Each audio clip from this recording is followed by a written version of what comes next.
байхгүй юу. Тэгэхээр тэнд ямар элемент металл одоо их байна тэрийг л хордуулчих байгаа байхгүй. Тэгээ нэг аюул нь одоо энэ.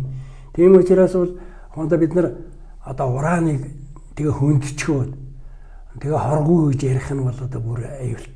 Хоёрдугаар одоо энэ Улаанбаатар дээр газар дор уусан байж болохоор тэгээд тэр би үл хэллээ шүү дээ. Манайх бол их тэр гүнд биш өнгөн хөрсөнд байгаа маа. Харин манай говьд чинь бол тэр гүний усаар нь авч байгаа учраас тэр гүний ус нь зөвхөн тэдний яриад байгаагаар хондоо дулаан уулын дор ч юм уу зөөгч цоогийн дор ингээд тогтсон нэг нуур байгаа юм биш.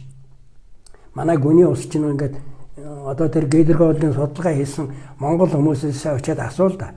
Би бол тийм хоёр ч хүнтэй уулзж ирсэн.